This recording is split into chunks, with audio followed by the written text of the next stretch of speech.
2026 in the council chambers at 200 East McAlpine. Let the record reflect that all council members are present. On behalf of the City Council, welcome and thank you for taking the time to join us this evening and for your interest in our community and local government. Navasota has always been a city built on strong relationships, civic involvement, and neighbors working together for the betterment of our community. We kindly ask that you put your cell phones in the silent mode so that we may conduct our business without interruption. As a reminder to all visitors, please sign in upon arrival. If you wish to speak during visitors' remarks or agenda item number 3 or any other agenda item, please complete the speaker form located in the foyer and turn that in to the city secretary. Once recognized at the podium, please state your name and your address, as all meeting must be properly documented. Remarks are limited to 3 minutes. Tonight's invocation will be led by Pastor Betty Tompkins.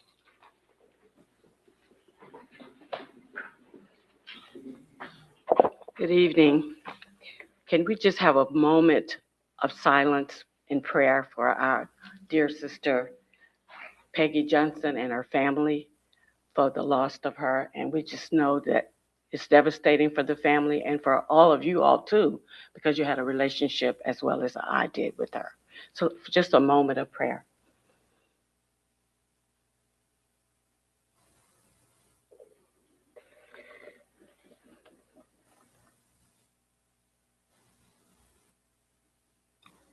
Our Heavenly Father, our Lord and Savior, Jesus Christ, we come before your presence this evening, God, with thanksgiving in our hearts, God.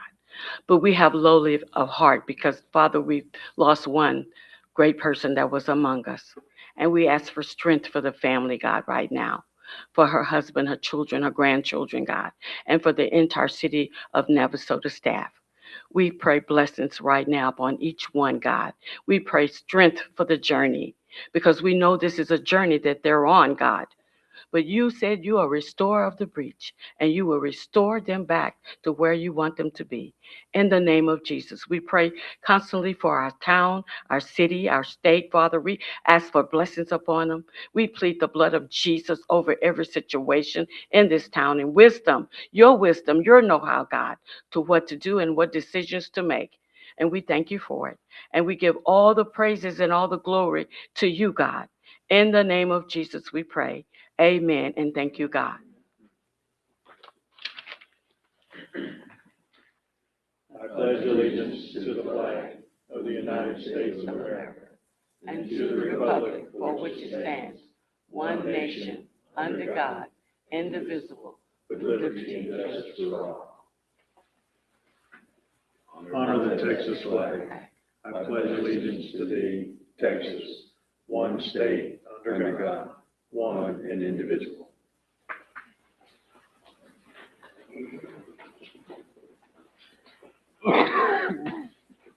Any remarks of visitors? No?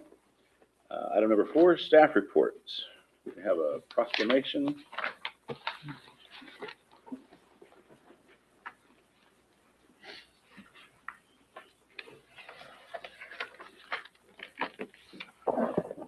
Proclamation for July 4th, 2026, the 250th anniversary. Whereas on July 4th, 1776, the Second Continental Congress adopted the Declaration of Independence, establishing the United States of America as a sovereign nation founded upon principles of liberty, equality, and self-governance. And whereas the year 2026 marks the 250th anniversary, the semi-cinquentennial of the historic signing, representing a quarter millennium of endurance, innovation, and the ongoing pursuit of a more perfect union. And whereas the milestone provides an opportunity to reflect on the nation's history, to honor the sacrifices of our founders and those who have defended our freedoms, and celebrate the rich diversity and contributions of all Americans. And whereas the communities across our great nation are joining together to commemorate the occasion with education, civic engagement, public celebration, and national service. Now, therefore, I, Josh Fultz, Mayor of the City of Navasota, do hereby proclaim July 4th as America's 250th Independence Day in Navasota, Texas. I urge all of the citizens to reflect on our shared heritage, celebrate our enduring democratic ideals, and work together to build a promising future for the next generation.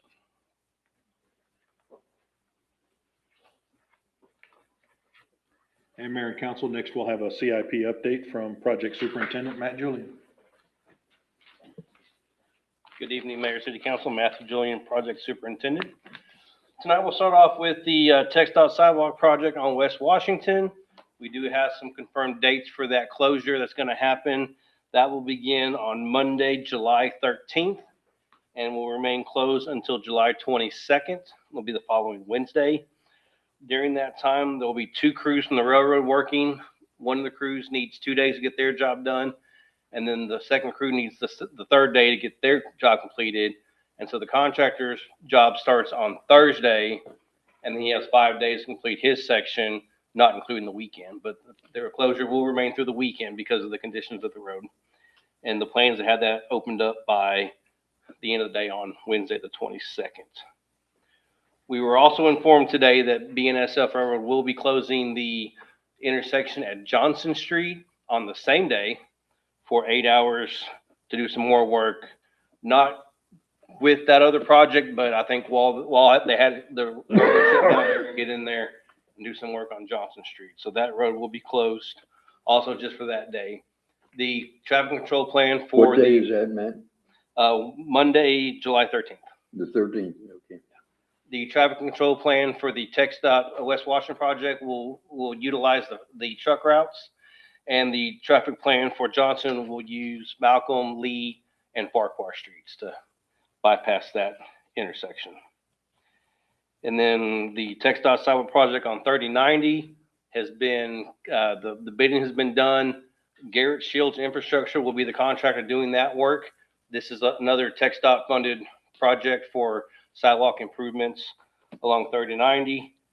They have not set a start date yet, but they're anticipating mid-July. The Brozick Street pedestrian project, we did finally meet with the engineer and get an approved plan for the sidewalk and drainage for the south side of the pedestrian bridge.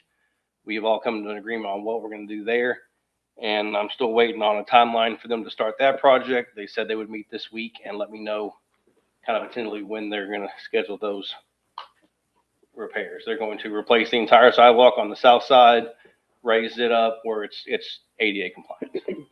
And then they're still working on minor repairs to the handrail on the Creekside sidewalk.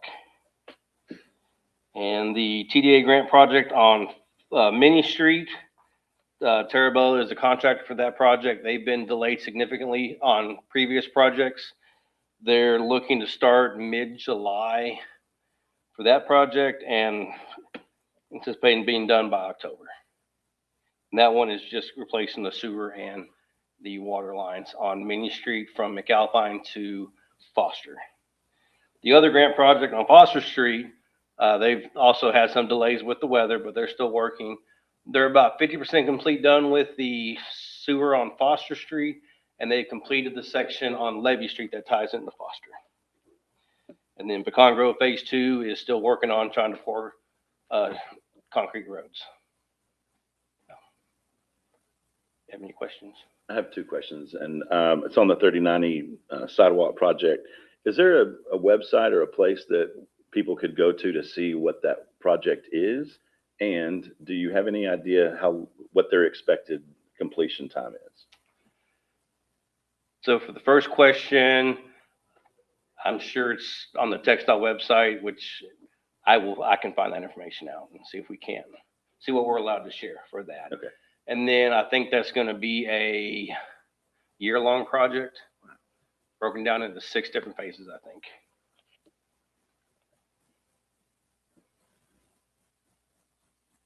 Thank you.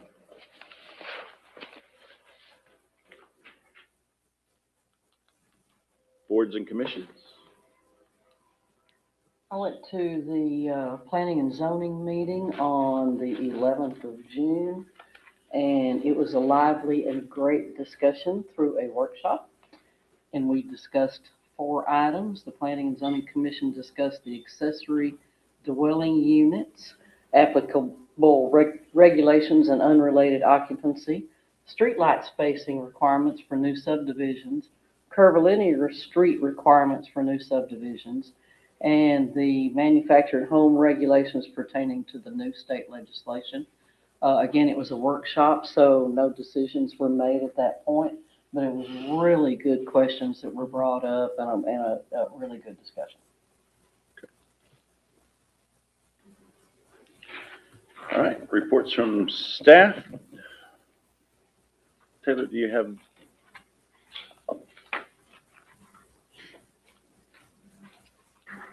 Yes, Mayor and Council, Taylor Hughes, Marketing Communications Director.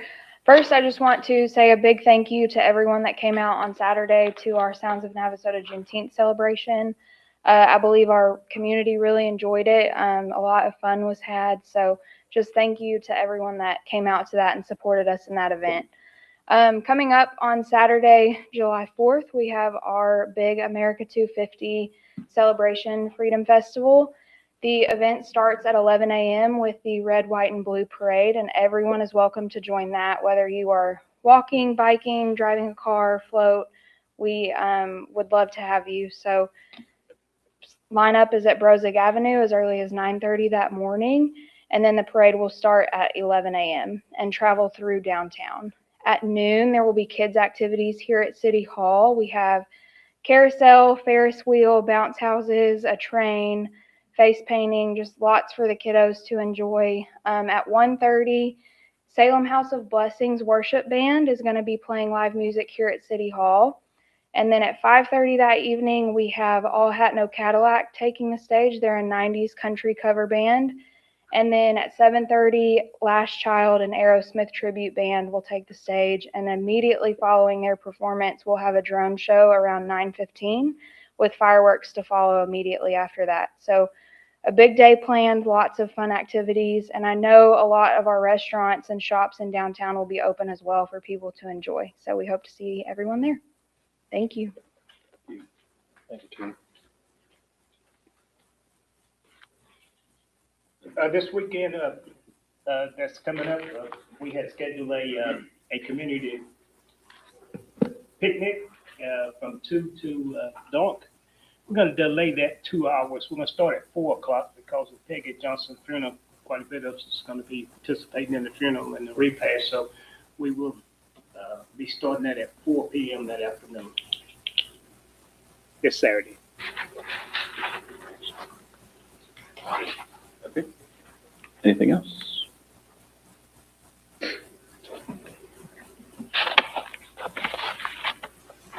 All right. Move to agenda item number 5. Consideration and possible action on the replacement of the enterprise resource planning system and Tyler Technologies Encode 10 to FundView. Good evening, Mayor, City Council. Michael Mabel, Finance Director. The city is currently operating on Tyler Technologies Encode 10. We've identified a need to streamline activities and reduce the cost of running our ERP.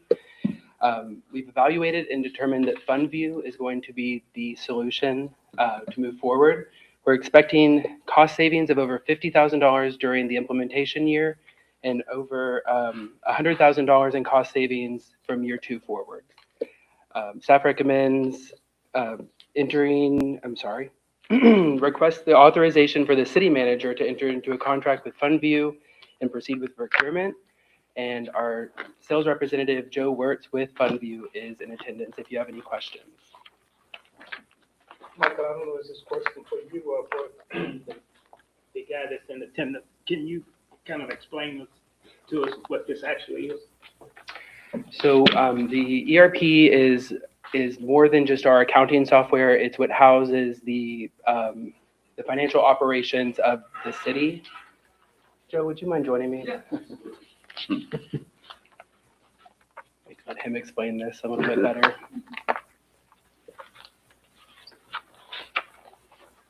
Good evening. Thanks for having me at what I like to refer to as the Tajma City Hall. I live right down the road, so I stop by and see a lot of city halls, and this is one of my favorites. So an ERP software basically does everything that a city needs to do in order to run smoothly and effectively. And so what FundView covers is everything from financials, including the general ledger, purchasing processes, payables, receivables, payroll, and all the things in between, but also utility billing. also municipal court. And I know you guys are weighing options around permitting and code enforcement through another software. That's the next, sorry to jump ahead. That's the next agenda item with a company called My Government Online, which we've been talking with and building integrations with.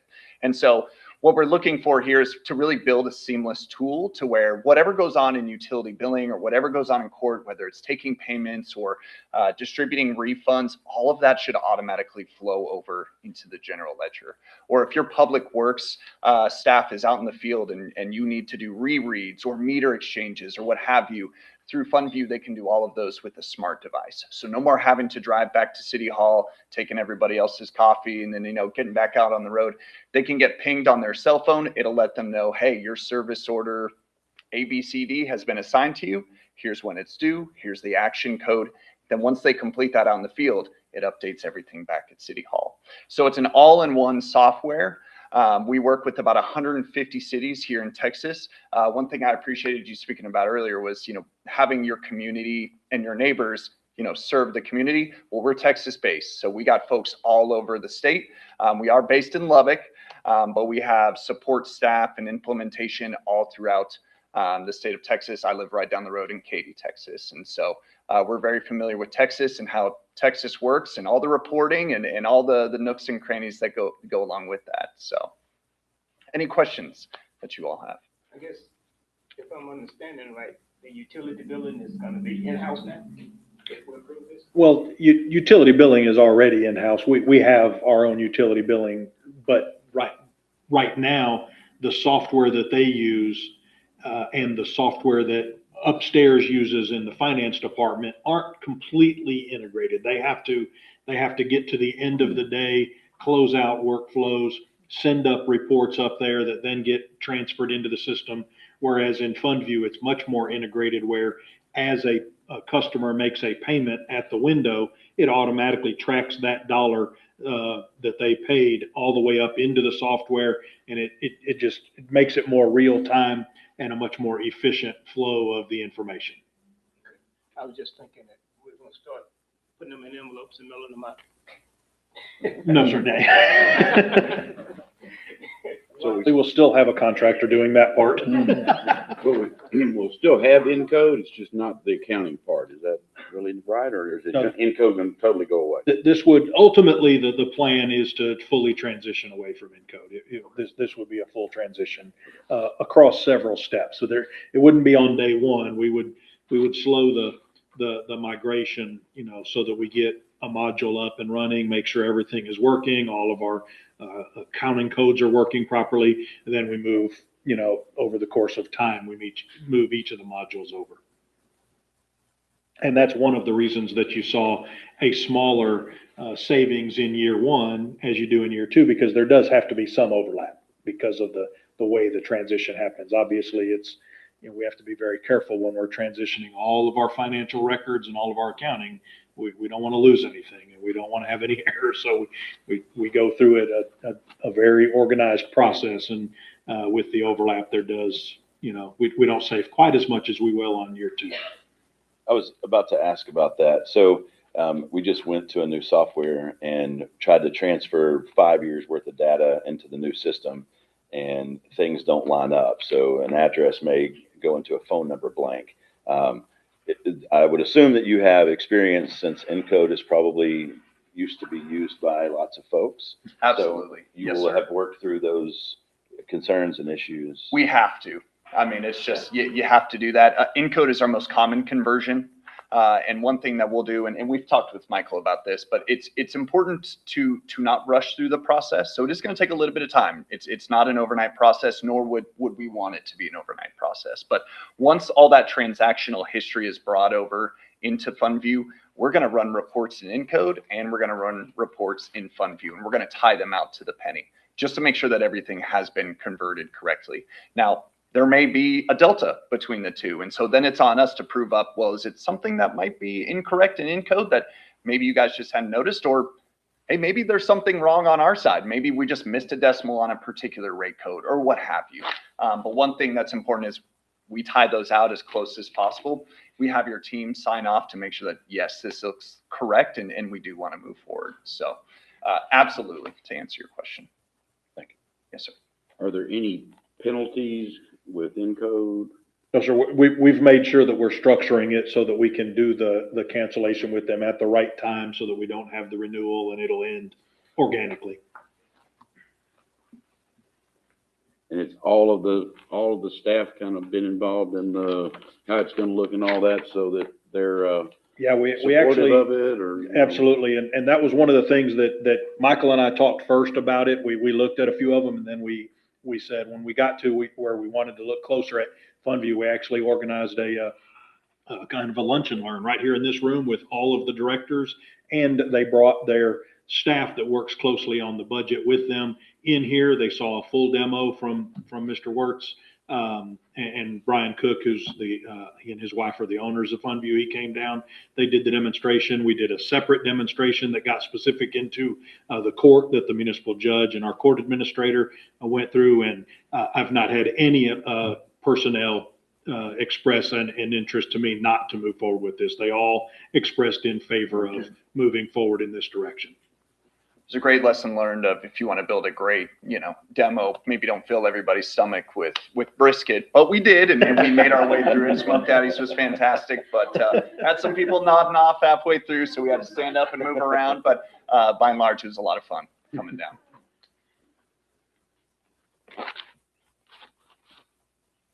Thank you. Yes, sir.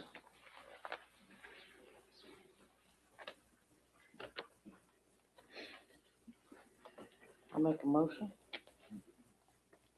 Kenna, we ready? Yeah. Okay. I'm ready if you want. I make a motion authorizing the city manager to enter into a contract with Funview and proceed with procurement. Second.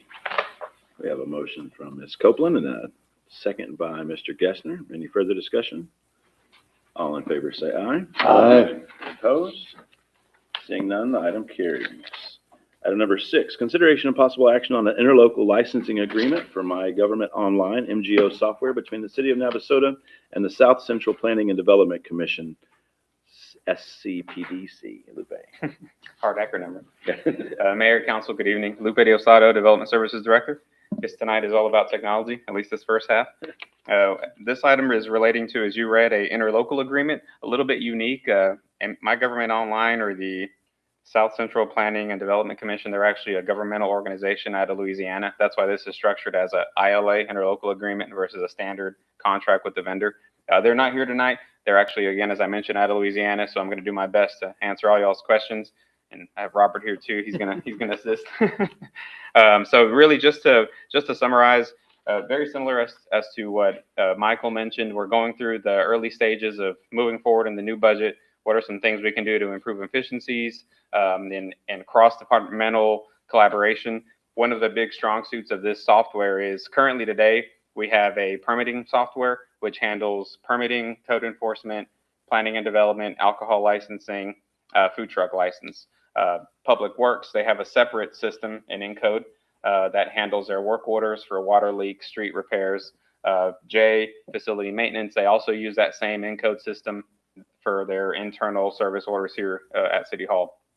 What this does with MGO is it brings all of that under one pane of glass, one system, where it communicates with each other. So if somebody applies for a demo permit with Hattie, before we issue that demo permit, someone in Public Works will have to say water, gas is disconnected.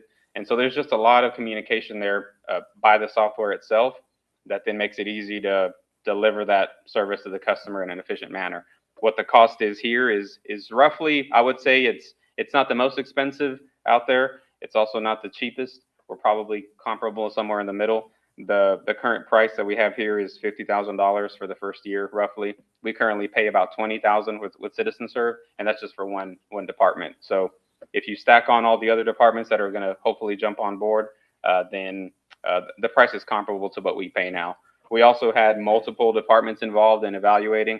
Since they're out of Louisiana, we didn't have virtual brisket, but we did have a lot of Teams meetings, virtual meetings, and pretty much every department that's going to touch this also had an in-depth demo, and they were all in favor. It's very simple, very easy to use. One of the biggest, I think, I would say, the silver lining of this project is that it's going to bring a lot of the things for us internally under one roof. but it also is going to provide a central location for residents to submit whatever they need. If they need a permit, if they want to report a pothole, if they want to report a water leak, or do an open records request, it's all under one system. And this program actually includes a software app that you can download for Android and Apple devices. So it's a website if you want to use a computer, and it's an app if you want to use a smartphone. And so it's kind of like just a one-stop shop for, I would say, most of with the exception of utility billing, every other customer interaction that we have is probably going to live on MGO if it's approved. I think I covered most of the information. If y'all have any Like questions. all the parks things and. Oh, you know what? I forgot about that, Councilmember Miller. That's right. This does not do a parks facility rental side of things. That is one of the areas where they don't cover. They also don't have cemetery right now. That's in maybe future, but It's in future for Funview. future for Funview. That's right. 2 years.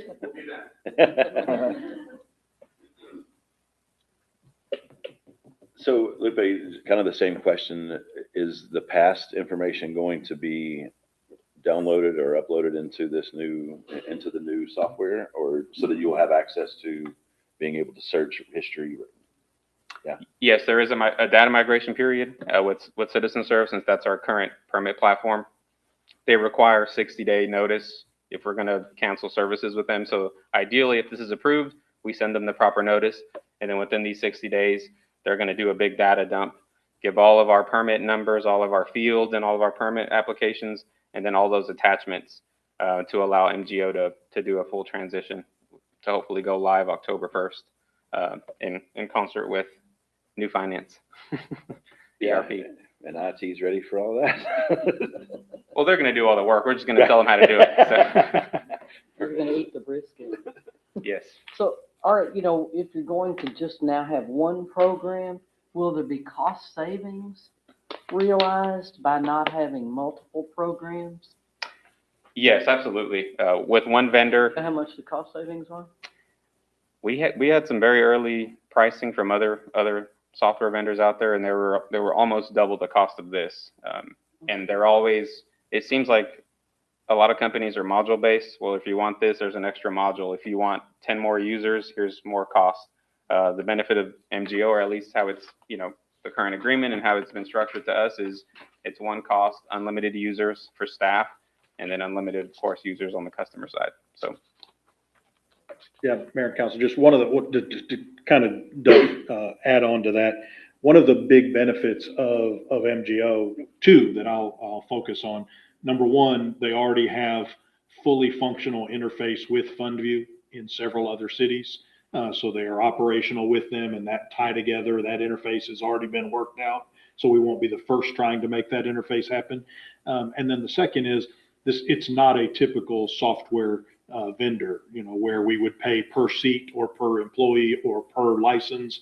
MGO is a government entity that developed this software, and they share it with other governmental entities, basically at what the cost that it costs them to provide.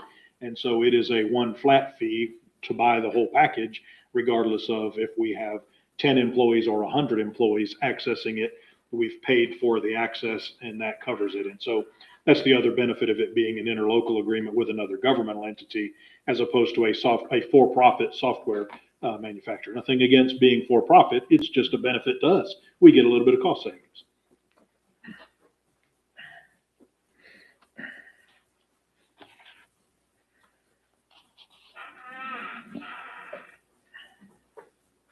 How much more consolidation are we going to have now in this software?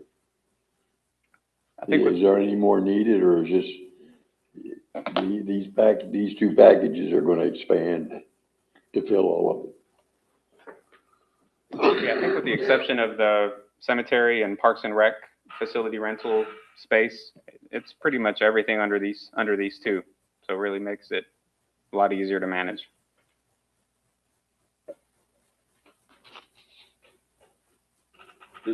Does this, I'm sorry to ask if you've said this already, does this software have the ability for citizens to report issues on the street and say, this is my favorite pothole right here, and then can report it, and then Get it followed up and close the loop. Yeah, and then it will forward It will to, allow them to get a notice back when it's taken care of or resolved. Can they send a photo even, maybe, or? Yeah, I have not seen that part demoed, but. Yeah, the demo they staff showed us, has. it's, you take a picture and then it automatically points to the location that you're at. So if you want that setting on there, where it actually shows us on the staff side, here's the photo, here's the location, here's the issue. is this one that we found out about at TML? Or is this for outside of there? I think it came about through discussions with. I think it was one, when we talked to FundView, we asked them who they had interfaces with, and this was one that we started looking into based on their working interface.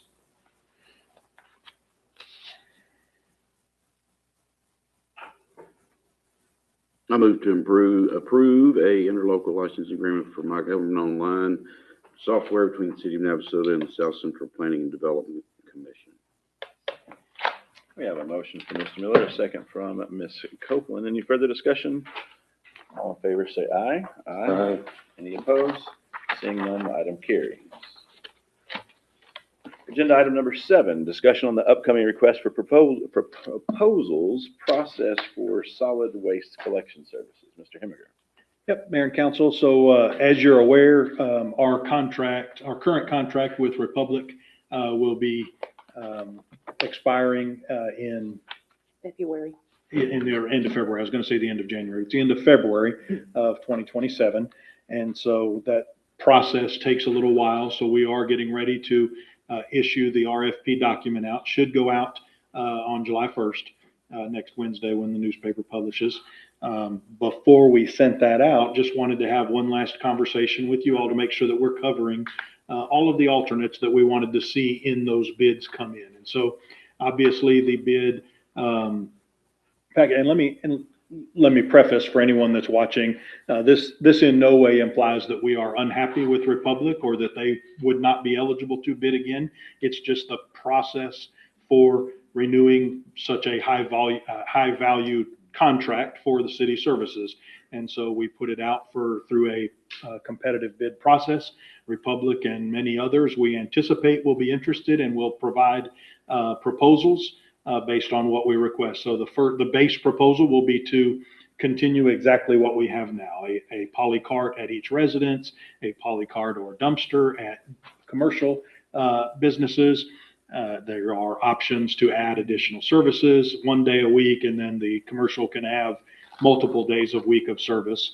And then the options, the alternates that I've heard from conversations with staff, citizens, you all, are to potentially for us to consider a second collection day per week at residences, recycling services with a dedicated recycling tote at the residences. That was 2. Number 3 would be curbside heavy trash collection at the residences. And number 4 would be a registered special assistance carryout provision where someone that is unable to safely move that 96-gallon tote out to the curb each time, they could put it in front of their garage or at a spot in their driveway or whatever, and the service would come up, get it, take it out to the street, empty it, and then take it back to that same spot. So those are the ones that I've heard as options. Obviously, some of those are labor intensive, so they become costly, but we wanted to get them all as alternates as a part of this bid process so that we could evaluate and you all could decide the way that it gets rolled out, and then we would award a contract ultimately based on whether it's the basic only or whatever alternates you choose to include. You do not have to include those. They're just bid as alternates for consideration based on the price. And then there's a couple different ways, as I mentioned, curbside heavy trash as well as the registered special assistance. Both of those are somewhat unique, as they could be on-demand services, if you will, where they're just paid by the customer on the demand for them, or they could be a service that is offered system-wide and our monthly rate reflects that across the whole city. And so, again, not knowing what that looks like, felt like the best opportunity is for us to just solicit them as alternates get the money in and then let you all have the discussion and decide what makes the best sense for Navasota. So I'm open to any other alternates that you didn't hear covered tonight, or certainly any discussion about if you think that's too many and you wanted to cross my, whatever you all's pleasure is. We're just kind of finalizing over the next couple of days to get that out. Well, I would definitely like to see Holly Court over at Magnolia Plaza instead of the dumpsters, something like the Allen White, that they have over there, that will control a lot of trash from being out in the neighborhood. People over at Magnolia Plaza, when they go to the dumpster, they make 2 or 3 steps away from it and just throw the bag, and if it goes in, it goes in. If not, it hits the ground and stays there. But I've been watching that over at the Allen White. On trash day, everybody roll their carts out to the front of their apartments, and the trash trucks picked it up. So the individual apartments have poly carts? Yes. At that one, got it, okay.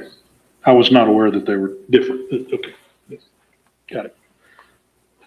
Just make sure they have an option for use of the large, dumpsters for the cleanups that we do annually. Right, yes, sir. Mm-hmm. Hopefully they would just throw that in, but maybe not. So on the heavy trash pickup day, is that once a month? So, it could be 2 different, the way I envisioned it is to ask for the, alternate in 2 different ways. One would be to include as a part of our contract, 1 heavy trash collection day per month, which is, I believe, what we had historically. And another thing that we saw as we were doing, some research with some other communities is, rather than rolling that into the base price of $24, $25, whatever it is per month, and having 1 day a month, letting the individual homeowner request that service directly through the contractor. And the one that I saw that looked like it made some sense, I don't know if it makes sense for Navasota, I don't know what the cost would be, but they had it where they had a dedicated phone number they would call. They could take a picture of the trash out by their curb. They sent that into the contractor. They would tell them, okay, that's going to be $22. The customer would pay it, and then they would come and pick it up. Again, that's a little bit of a process. I don't know if that's too much of a process, but that was one option that would allow it to be an on-demand service as opposed to every customer, because some customers in our community may choose to use our recycle center and may be taking their stuff down to the recycle center on the weekends and don't want to have an extra cost on their bill every month, whereas some can't safely move that stuff out to the recycle center. So again, we have different needs within the community and felt like the best option is to, let's see the prices and then let's just make the decision on what's most cost effective.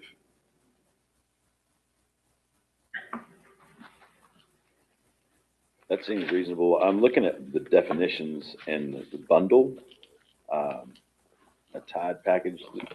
Is that in relation to brush? Usually. I'm not looking at it at the Okay. document right now, but usually the bundle is, and some cities require that and some don't. So that Well, I would be feel like we had seems like several years ago, we had a lot of talk about folks were not able to put it into the bundles that the trash company wanted. And so there was a question about, is that feasible or not feasible for just residents to put it in the max 4 feet length, 6-inch diameter, 50 pound.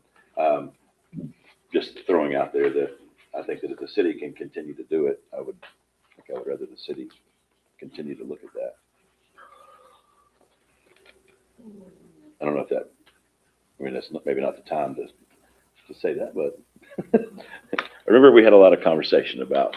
And does the city have some regulations online about the size of the piles, I believe, as well? Yeah. So I don't know how they correspond with this. I think they're a little bit bigger than ones from the city. Okay, we'll look into it.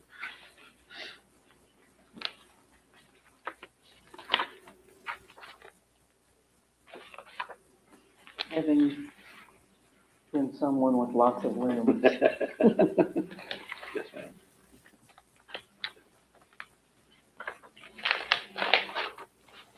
Any other comments on this one? It comes in here, near the end of a billing model that, the city will bill the customers directly and remit payment to the contractors monthly. And it says proposers, let's see. Oh, the next thing on delinquent accounts, it kind of, says if the contractor bills customers, and that wasn't an option. Right. Yeah, because we have our own utility billing and we're already Right. billing the customers. I have been in cities before where I was in a city once where I had to pay the trash company directly. Every quarter, they just billed each residence. And what I was told there was it's more cost effective for the city to do it because the contractor will give us a better price because they know they're going to get paid from us. There will be a certain number of accounts that are delinquent if they have to bill every resident in Navasota individually, and they have to write that into what they charge because there's going to be a loss. And so they don't have near the leverage that we do to force payment. We can turn off utilities, stop picking up trash, which isn't quite the incentive. Historically, I don't think we've ever approached the idea of the contractor billing. Right, it makes sense because we already have the utility bills.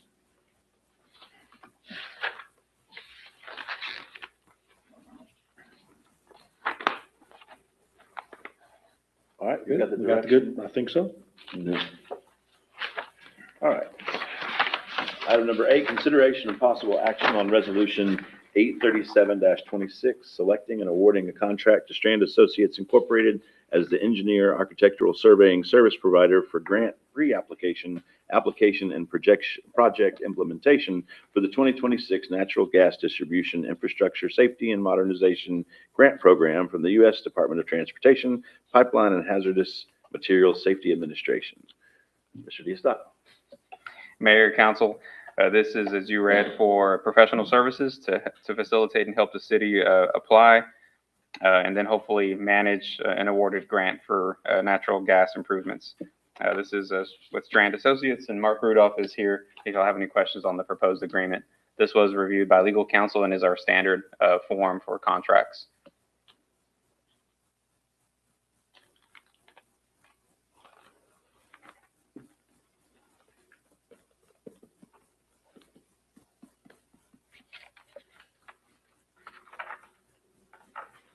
And this is just to review and work for a grant that we may find that works for us. Well, that is the grant program, the Sorry. 2026 Natural Gas Distribution Infrastructure Grant. So that they will help engineer the project, put together the application, engineering of the system, and then oversee the work if we are subsequently awarded. Yeah. Once again, this is a competitive bid. It is a competitive grant, so we try to put together the most competitive. And you did have the engineering contract in your packet this time. We apologize again for last time. That's right. Thank you.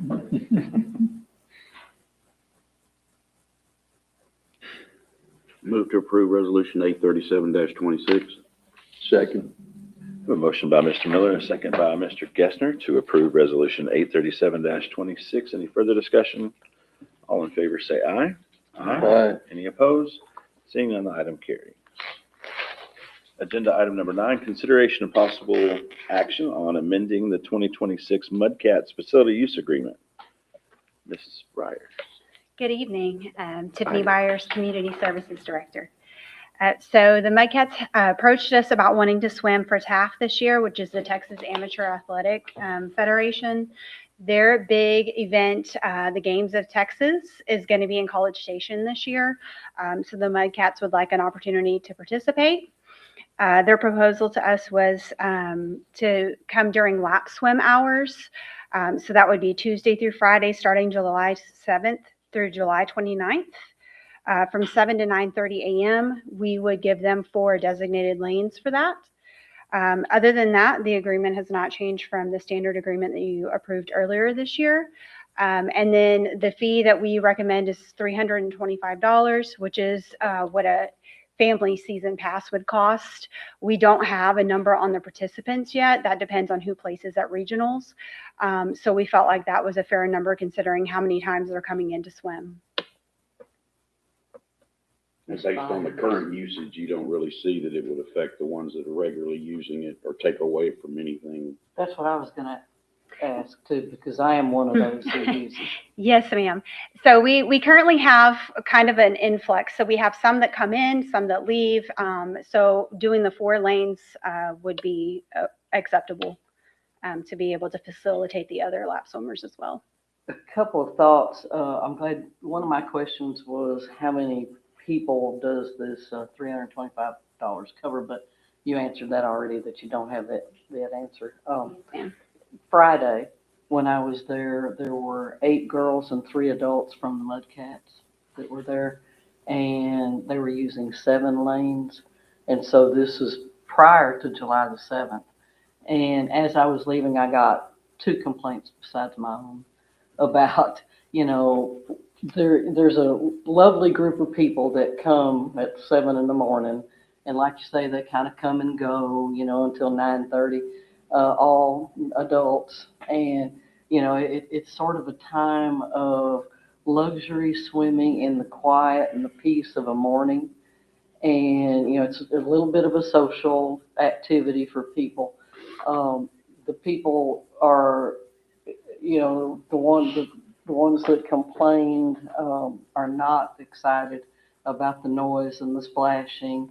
And they even made an alternate suggestion, which I thought was pretty good. I'd have to refer it to you, but could the Mudcats come during the water aerobics, because the large pool's not used at all at that point. And so, you know, only the small pool is used at that time, starting at 9:30, I believe it is. And, you know, then it would keep the quality of life for, like Mr. Miller said, the people who do come in the morning and you know, love the quiet and the peace of watching the birds fly and you know, over the pool and you know, so I'm just questioning. I'm not questioning the amount of a fee or anything. I'm just questioning perhaps the time. The only thing with that would be we would have to pay for lifeguards to come in, and we are already very stretched thin with our guards because of swim lessons starting as well as other activities. So being able to schedule, we would probably have to lose something else. So this was our best solution as far as we already have guards there at that time. We will have those lanes designated. These kids are swimming for competition, so they shouldn't be running around horseplaying or anything like that. It should be, they'll have a coach as well who will be there. So hopefully that helps facilitate a calm and peaceful. There shouldn't be any horseplay or anything like that. Well, Friday they used 7 out of the 8 lanes. And so they were not in 4 lanes. They were. Well, that agreement was not in place yet. So right. Once this agreement is in place, they will have those 4 lanes designated. You know, I'm a big fan of the Mudcats. I mean, big fan, and I really appreciate, you know, what they have done with their meets and bringing people to town, and the way they have worked has been amazing. You know, very, very organized, and, you know, the people that have come to town for the meets have been so appreciative and thankful for the, you know, the way it's been done. And, you know, so I just want to consider as well the people who, you know, the elderly like me and the other people who do swim in the mornings and really do appreciate, you know, the pool. And we've done it for a couple of years now, you know, that same group of people swimming first thing in the morning at 7 o'clock. Maybe just ask the coaches to just make sure they're considering other people's, you know, we will make sure if there are any issues, we'll address those. Yeah. And again, you don't know how many people, it could be 4 people or it could be 15, I guess. I mean, is that what you're saying? You don't? Right. We won't know until they swim at regionals, and then it'll only be the top ones from that will continue on, so. So what would she have noticed on Friday that would be just a larger number of people? That's why There was, we want kids to have fun and, and they were girls and so they were talkative and they weren't offensive, believe me, in any way, but a lot of splashing, and, we're all, some people don't want to get their hair wet and, others don't mind that, of the group that swims. And so it just makes it a little bit difficult and, just kind of, I know it's more of an emotional thing, but it does make it harder on the people who are there, who some of us are not beauties, and so we like the respect of the morning when we can all kind of look like we look and without beautiful bathing suits and trim bodies and makeup and stuff, and so it's an important time, I think, for those people who buy the passes and come to that in the mornings. What, just because I've never been a mudcat and haven't had a kid and swim, what does practice look like? I mean, they actually dive off the side and then swim and then off swim the back? boards and then back and forth, yeah. So it's not, it's not that they're playing water volleyball or No. anything? It's not No, direct, nothing right? like that, no. Okay. It'll mostly be swimming laps as well. Right. And like I say, we'll have that discussion with them and the coach as well to make sure that everybody's respectful and. Yeah, that's what I'm suggesting, is that there is some organization, and this group is very organized. They're So very I organized, they think really that are.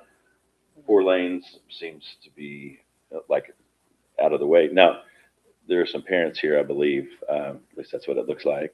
And the boss. And the boss. And the boss. Is there hi, boss. Is there so what I hear from my house is the loud horns whenever they're lining up, I guess? We won't have. Say, right, that's what I'm Yeah, getting at. none of that. There will not be, yeah, okay. That's during the meet. Right. Yeah, okay. I would like to, I think I went to 2 of the meets that the Mudcats have had here in the past this year. And quite a bit of people, they have brought quite a bit of people to It's town. fabulous. And I'm quite sure that when they come to town, they're buying gas and eating at some restaurants and everything. And nothing's done free, but, I'm gonna make a motion that we waive that fee for the Mudcats and just, if they're gonna be there when we've already got someone there to let them use the pool free for their regional meet. That's my motion. Well, I may interject here. I think there could be an issue with Texas Constitution requires you to charge fair market value or reasonable consideration for using city facilities.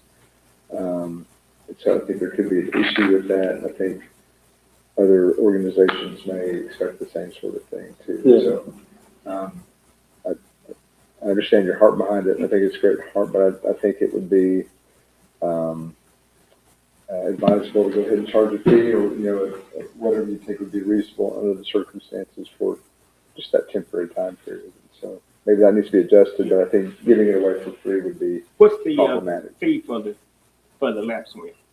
$5 per person. $5 per person. Yes, sir. Per day. And we're talking about how many days here? 4 days a week? Yes, sir. 2.5 weeks. From the 7th to the 29th. 3 weeks. 3 weeks. 3 weeks. That's probably how you came up with that figure.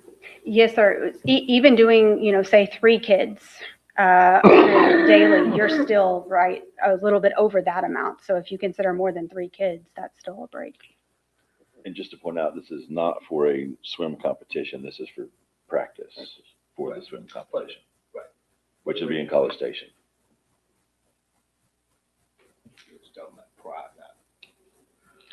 And this is the first year y'all participated in that, right? Or no? You've done it before? Okay. So we still have a motion for what Mr. Harris. I'll maybe would like to- withdraw that motion since Okay. council said that. Can't do that. Yes, sir. I move we approve the amended facility use agreement. Second. A motion from Mr. Miller, a second from Mayor. Any further discussion? All in favor say aye. Aye. Any opposed? Seeing none, the item carries. Thank you. Thank you. Item number 10, consideration and possible action on the proposal provided by CSB Construction for the proposed renovations to the library. Mr. Mayor, council members, Jay Chappell, Maintenance Services Director. This project was actually approved on the CIP fund for last year, on the 2025-26 fiscal year. We began collecting estimates from multiple qualified contractors to replace the existing carpet in the main area of the library, as well as update the faculty bathroom in the back office. Received 3 separate proposals: CSB Construction out of College Station for $72,306.25, Blackman Mooring out of Houston for $130,000, $808.45, and Trust Builders out of Montgomery for $96,096.76. Staff recommends moving forward with CSB Construction based on the price of their estimate and the quality of their previous work they've done on different facilities. They actually renovated the bathrooms at the library last year. It was one of the first projects I oversaw, or I guess when I started, they were just finishing up on it, but they replaced the bathrooms there. They also worked with us on the pool house, on the renovations that were done upstairs and downstairs, and they've also worked with us at the fire station as well. So, and obviously they came in under budget on the project. You so got that good helps experience a with lot. them, and you're happy with the work they've done thus far. And they've obviously had their hiccups, but they've come through and fixed when they needed to and helped us out concessions wise. So.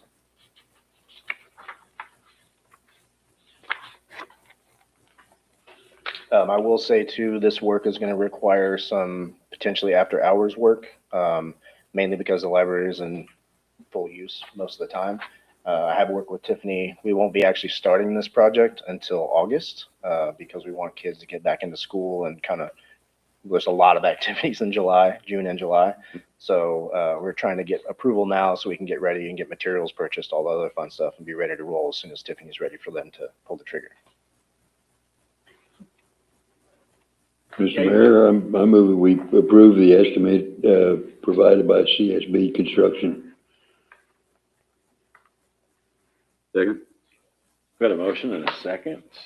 Any further discussion? Yes, just would like to ask, with all this rain, the roof is still not leaking correctly. We had one small hiccup this last week when it was raining for 6 hours straight. The contractor's already been out there and he's addressed the leak.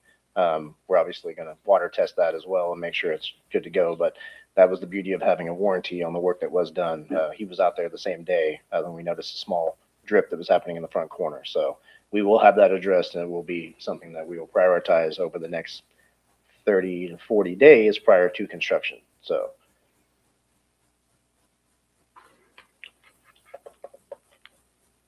Any further discussion? All in favor, say aye. Aye. Any opposed? Seeing none, item carries. Thank you. Thank you. Item number 11, consideration of possible action on approving the annual grazing lease contract between the City of Navasota and Mildrew Woods. Chief. Mayor, City Council, Mike Mize, Chief of Police. This is the annual renewal of the contract. Locations 9911 County Road 415, the old landfill. It's portioned in half with a fence, and the 25 acres in this lease is the southern portion where the old landfill actually is. Also located is our shooting range and a impound yard. We've done the lease between the city and Miss Wood for many years, and there's no electricity on it, no water on it. Just allows her to run her cows and horses on the property to graze, which eliminates city workers, contractors having to go out there and shred and all that. We work with Miss Wood. She actually lives right to the east, borders the property. So she has a gate built in right there to allow her cows in and out. We speak back and forth if we see an issue and so forth like that. So they're just getting caught up and getting prepared for this end of the contract. I make a motion that we approve the annual lease between the City of Navasota and Mildred Wood. Second. I have a motion by Ms. Copeland and a second by Mr. Miller. Any further discussion? Mr. Mayor, under term of months, it says 12 months, says the lease shall automatically renew each year on its annual anniversary date. And so what's automatically renew? Why are we even bothering with this? If it automatically renews. Well, we spoke about that last year, about putting that clause in there, and then we looked at it. We were talking about putting it in there, and we didn't see it. Me and legal went through it, and we didn't see that clause that we had added to it from last year. We asked about adding that clause in there, but we never did put it. I guess it is in there. About the automatic renewal. Yeah, I did we add it this time? Yeah, so I thought it was in there from last time. This is in there from this, on this contract, we literally just reviewed it again, just to review it and change the date. So this was the same contract from last year as well. I mean, it's just redundant. It's just redundant. Right, just bringing it up again, just to refresh. Yeah, okay. Well, you just don't want to forget it, so it's probably best. It's good that it was in a book. We have missed some sometimes, right? We totally missed it as well. Is this the same one Be from a last year? pretty easy one to get through. I think you got a. So you want us to go ahead and move forward on the agenda because it is an item? Yes, sir. Okay.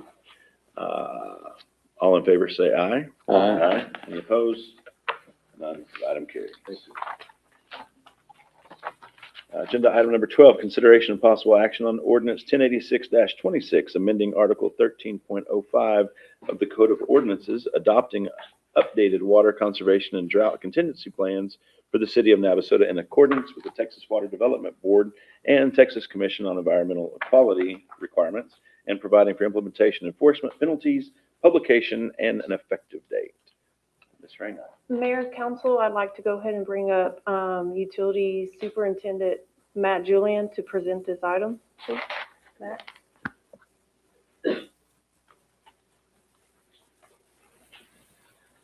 Good evening again, Mayor, City Council. Matthew Julian, Project Superintendent. The Water Conservation and Water Drought Contingency Plan reports required by the Texas Water Development Board to be done. And it was actually a requirement for us to even be considered for the WSIG grant that we have been applying for. I have a PowerPoint presentation that shows just some of the updates that were put in that plan, and I made copies to pass around for y'all to take notes. So this plan was put together by a joint effort from the Public Works Department and the Development Services Department. The bulk of the water conservation plan are mainly just updated the data that was in it, pumping totals, sales totals, water loss, stuff like that. So I have up here, these are just kind of highlights of what may have been changed or added. So under section 1305-34, what you see in yellow is data, is stuff we put into the plan as our contribution of bringing that total water loss down. And so repairing water leaks in a timely manner is something that we've been able to do better at with the addition of our second water repair crew, as well as our special projects crew. They've been able to take over projects that free up the other crews to work on the leaks. We are currently trying to implement a new procedure for grading those leaks and trying to put a timeline on getting those leaks repaired. And then we're also looking at any old residences that maybe had a water meter that doesn't have a meter in it anymore, make sure that it's not being used and contributing to the difference between what we produced and what we sold, trying to bring that accountable numbers down. The next one, slide. This is continuing public education. So the current plan we have, we're just required to annually put out something about the, drought contingency plan and what's in it. So something we've added is putting something together to give to new customers when they sign up for services. That way, ahead of time, they know this is the plan in case we ever need it. And then we've also notified exactly how we present that information to the public, whether it be the website, what social media is our preferred usage, emergency notifications. Most of that has stayed the same. We just documented it. On the next slide is showing that we've adopted the newest International Plumbing Code in our ordinances, which was done in 2022. That kind of takes care of what they call low flow fixtures, trying to, water conservation methods there. And that's pretty much it for the water conservation plan. Again, a lot of that was just updating the data for 2025 and our projected goals. So the second part of that is the drought contingency plan. This is the plan that is in place should our water resources become scarce. And so this section isn't, the mandatory is just kind of saying who we notify if we have to go into our first stage of water drought conservation. Local news was KBTX also, not limited to, but we'll also use the Navasota Examiner. Again, social media, we use Facebook for most of our notifications, and then we have the Nav Notify system. And then we've also stated in this plan who is responsible for contacting TCEQ should we have to enter in that first stage of our drought contingency plan. The next section, this talks about our stage 1 of our conservation plan. None of the steps in the stages have been altered in any way. What we have done is we've just put in more data explaining why. The old plan just said that we can enter into stage 1. This says why we're doing this. So just an example of the top one, daily water demand. So according to our well capacities, if every single well ran for 24 hours, we could produce 3.61 million gallons of water. So what this is stating, if we hit that 60% mark, which is about 2.17 million gallons. So if we're pushing that for 7 consecutive days, meaning our wells have been just running nonstop, that might be a reason why we go into stage 1. And then our storage, the second one is the water in our tanks. If the water isn't filling up, which means the pumps are not cutting off for 3 consecutive days, then we can, consider going into stage 1. We currently run at about 40% of our capacity on a normal day. In the past, we really haven't gone that severe to where we required the water conservation drought contingency plan to be put in place. Most time it's because of a major water leak or one of our wells is down and we don't have the production that we normally have. So this is just more just stating, here's stage 1 and this is why. And the only thing that we changed in this stage 1, the old plan said stage 1 can be terminated when those conditions have been getting fixed after 7 consecutive days. But because we've gone in and identified more to the reason why, we felt we could drop that down to 3 days. So basically, if we see that all of our wells are kind of getting a break and slowing down, then we can consider getting rid of that stage 1. Again, the stage 1 plan is completely voluntary. It always has been, and it still remains to be that. The next section is stage 2. Again, this is kind of the same setup as stage 1. This just says, if our water demand goes up to 75% for 7 days, we can consider going into stage 2. And then the same thing, after 3 days, we can consider going back down. Under this one, we would go down from a stage 2 back to a stage 1, unless we feel that the demand has been met to where we can go completely off of it. Again, the language in stage 2 did not change. It's still, the main part of it is trading off your watering days. These people get, 2 days a week. These people get 2 days a week. And that's all defined in the drought contingency plan. This is just what we've updated. And then stage 3 is very similar to where it's kind of, worst case scenario. Gonna go to stage 3. So again, we're up to, on our wells, we're up to 90% capacity storage. Basically if our tanks are not filling back up, then there's a problem. And stage 3 is more severe. Again, the terminology in stage 3 did not change. This is just added just to give it some more depth.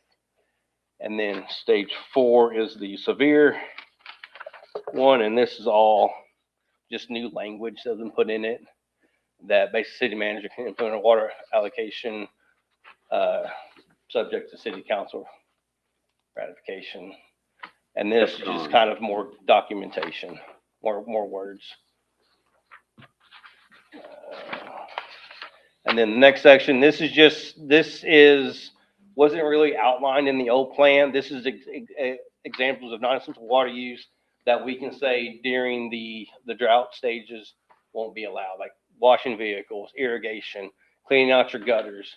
One of the main ones is use of fire hydrants for non-firefighting purposes, except as expressly authorized. So any contractors using bulk water for construction, that's one of those non-essential water uses that we can put a stop to during these drought stages. And that is pretty much all the new details that are in the existing drought contingency plan. Can you or someone tell me on page 3, out of the citizens that is using the city utility, that customer leak notification, is that being used by the citizens here in town? I do believe that is an option when they set up their account. They can get notified if, I think it's something that they can set on their own. Like if, say, they want their threshold to be 10,000 gallons, then I think as they get there, it'll alert them that, hey, you're reaching what you've designated for notification. Not necessarily a leak, because I don't think we have the software for leak detection. We do have notifications for like continuous usage. Like if the customer's not in town and their meter's steady clocking, city staff can get a notification. I'm not sure whether or not the customer can set up those or not with the existing software. That customer leak notification, so I'm just trying to see if, just say last month we used 1,000 gallons of water, and then all of a sudden we're up to 13,000 gallons of water, who's notified? So again, I think that's something that the customer can set up in that portal with that company, and they can get notified once they've used a certain amount. So like if, we have a step water, program. So if you use from 0 to 30,000, or I'm just kind of putting an example, it's one rate. So they may have it at that next gallon, let me know when I'm about to hit that, so I know my bill won't go up. It's a threshold that you've set. Yeah. It's not really that it's a leak. It could be any reason that. Yeah, you left your water hose on overnight, Yeah. so not necessarily a leak, but that you overused your consumption of the threshold that you personally set per account. But then our billing company, department does have access to run reports like high consumption, 24 hours of continuous usage. That stuff kind of alerts, and then they can look through it and then try to reach out to the customer to let them know, hey, you've been using a lot of water. I remember shortly after I came on council here, we approved the software with this. And what y'all are telling me, that's not what we approved. And that's not what I'm understanding tonight is what we got the software for. By us setting a threshold, it's automatically notifies the city if, unless we was told wrong when we was presented this. If you go over a certain amount of gallons of water that you use previous months, it will notify the city, and the city will contact you and say, hey, look, make sure you don't have a water leak, la, la, la. I don't recall. I don't think that the city can be notified. I think that the notification is to the customer. So the customer gets notified. The city could, when we had the freeze, the city went and reviewed all at least my understanding is, went and reviewed all of the people who were over what their normal consumption would be. And that's where they started to figure out who may have had a busted pipe. So I don't think it's really notification to the city to notify the customer as much as you just set up a parameter to notify yourself. I think in the customer portal where you can pay your bill, I think that's, you can set up alerts inside of there. I'm not sure what those alerts are. Not using that program, I'm not really sure what. Do a little research. So it happened before I got here as well, so I made a note to myself to get myself familiar with it, and then we'll plan on doing a little workshop presentation. Both, we'll do both. We'll do what the customer can set up as thresholds and as alerts. Because that even Jennifer and I have even been talking about doing an insert in a future water bill in the near future, telling residents how to sign up for that and what the capabilities are. And we'll also look into what the city gets notified. So I'll prepare some information and bring it back to you all. I was gonna say, I think that the revision to the ordinance is done well. Yes, It legal really team has does. reviewed this. They said it looked really good. It just cleared up a lot of stuff It that really was just does. kind of, I you mean, know, it really does. unknown. It's done well. I do have a couple of questions though. Division 2 Water Conservation Plan, in its section 1305-031 utility profile. And there's some statistics here. And so one of them talks about the water loss audit results for 2025 of 115 million gallons, 115 plus million gallons. And so can you just kind of describe some of the ways we do lose water? So basically where this number comes from is we provide to the Water Development Board the total number of gallons produced for each month for each well, and they say this is how much you produced. And then they ask for a water use survey, or we break it down by customer type, residential, commercial, industrial, agricultural, and so forth. And then we show that this is what we produced and this is what we've sold. And then everything else is unaccounted for. Considered a loss. So then we do the water loss audit where they ask a whole bunch of questions, like how old are your water meters? You know, they figure in, you know, if you give them an efficiency rating for the meter, they'll factor in how much is lost because the meters are old. Not the case here, but that's just an example. Things like flushing fire hydrants that we do every month is not in that shows up in the water loss. Unauthorized use that we don't know about. Fire department using water for fight fires, depth of service, those are all factors that they try to bring that number down. And so that's where this water conservation plan comes in, is how do we get this number from where it's currently 148 gallons per day per person, how do we get that number lower? And that's what this plan helps. Well, when I added, believe me, I'm just doing math in my head almost, but when I added up, the annual metered sales by class, it came up to a little bit over, almost 450 million gallons. And then dividing the water loss result in there, it's like we have a 25% water loss. Yeah. What's average? Where should we be? I've seen places where it's like 40 to 50%, like up in New York, where they just can't get a hold of their main breaks. The bulk of this is going to be lowering that leak response time. So once the customer says, hey, there's a leak in the street, our goal is to get it done in a significant period of time based off how we rate the seriousness of that leak. I don't know exactly how it fits in, but we had massive water leaks from the swimming pool last year.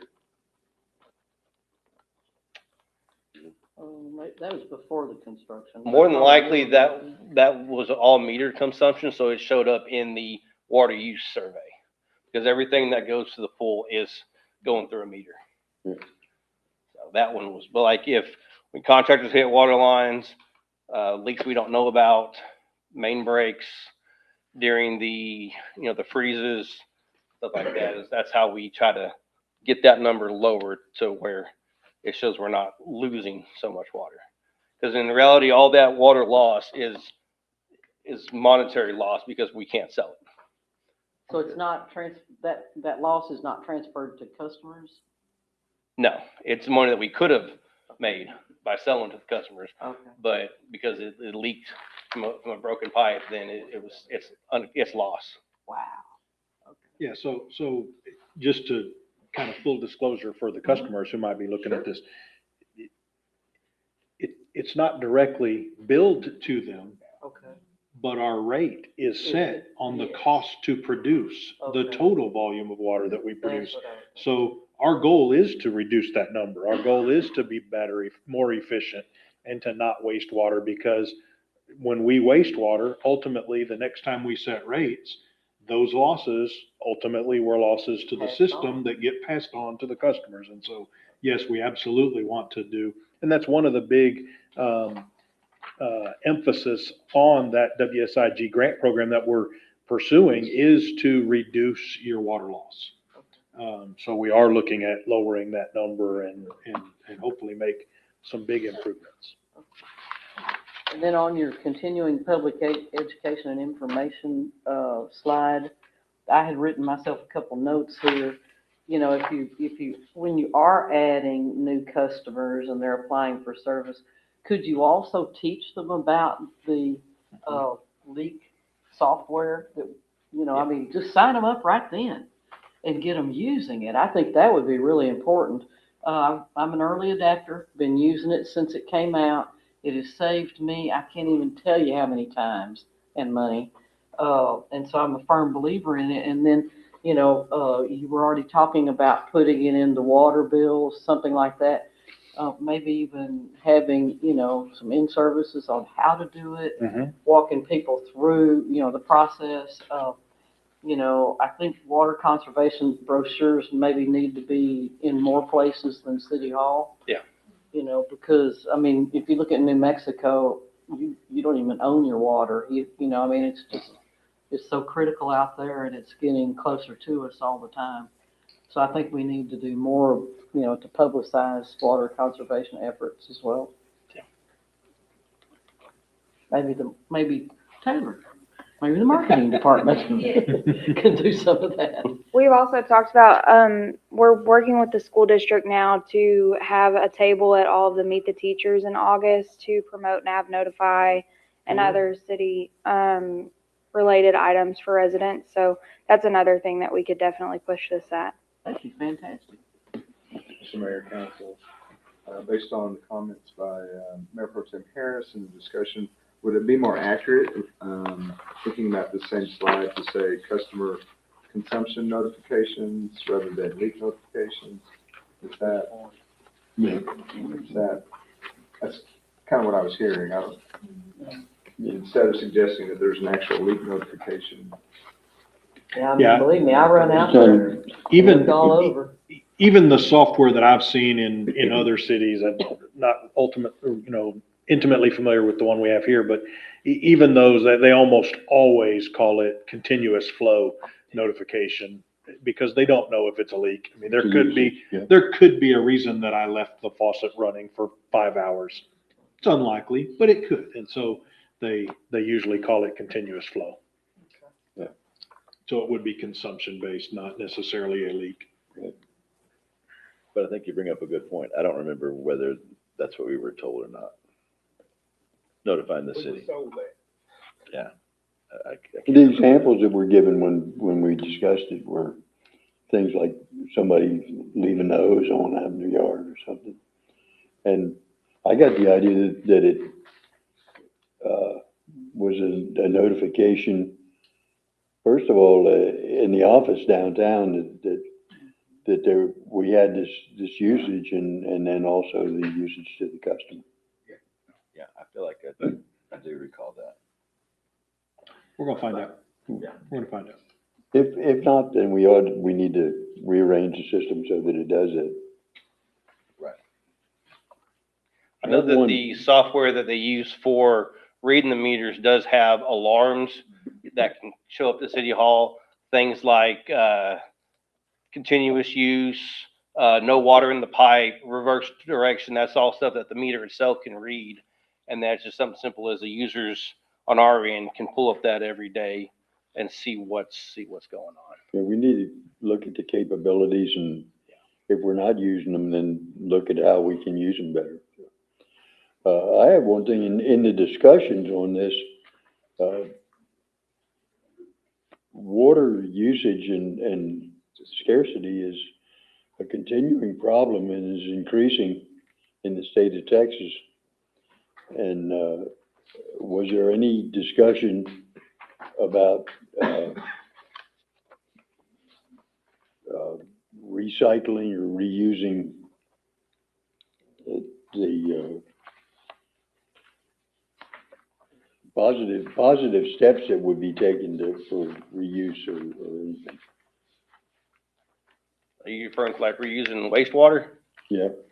So I know the city has a permit to pull water from Cedar Creek, not from the wastewater plant, but once it leaves our plant, that was something that they applied for back when they were building the golf course.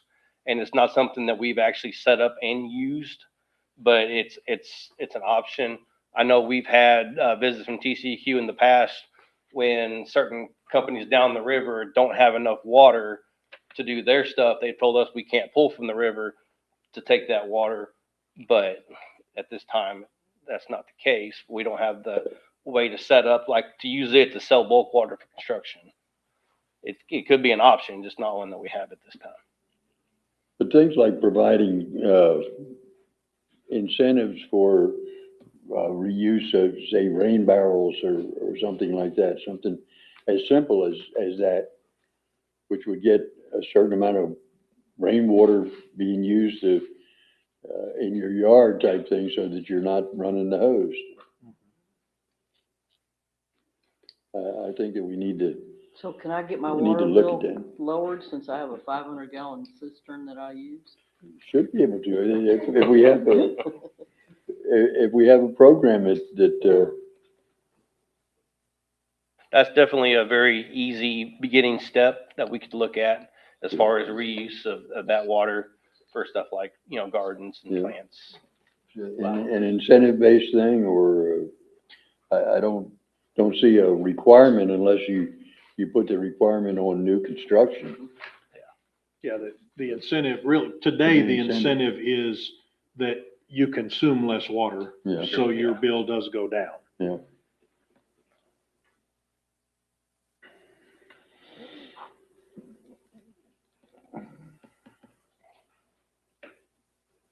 Council, did you get your question answered? Yes, sir. I think so. I think I heard that consensus to change that wording from leak to consumption. Yeah. Yeah.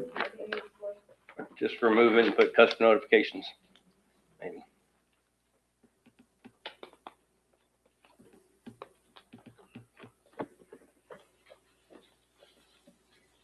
I would work too, just Yeah, take out. I think the that's term good. leak That and way, put whatever it is, they have notification. Yeah.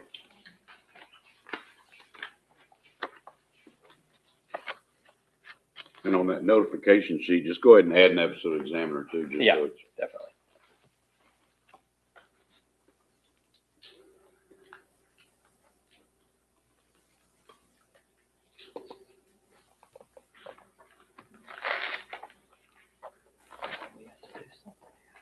Yes. Okay, we have to do something. Yes. Okay. All right. I recommend we approve ordinance 1086-26. That'd be with the, With the discussed change, yes, yes. Second. Have a motion by Ms. Copeland, a second by Mr. Miller. Any further discussion? All in favor say aye. Aye. Any opposed? Seeing none, the item carries with the changes. Number 13, consideration of possible action on repair and renovation costs associated with McNair Lift Station. Ms. Reyna. Good evening, Mayor, Council. Jennifer Reyna, Utilities Director. I'm here to present the cost of repairs for McNair Lift Station, the repairs and renovations. That is to maintain the lift station. We did go out for 3 quotes or bids on this. We did receive 2. One was non-response. The city manager approved the quote for the initial repairs for 46,235. And then additional repairs was needed. We had some parts that came in for to help us maintain the overall operation of the lift station. That came in to $5,510. And then also we needed a larger pump truck. We do have a vac truck, but the tank was too small to, basically we needed to keep everything flowing. So we had to remove the waste from the lift station and then dump it into a manhole. So we had to continuously flow for that. So we had to hire a larger vac truck. That cost came to $4,130. Total amount repairs required for the McNair lift station repairs and the renovation came to $55,875, which is higher than, which is now required for the city council to approve the repairs and renovations.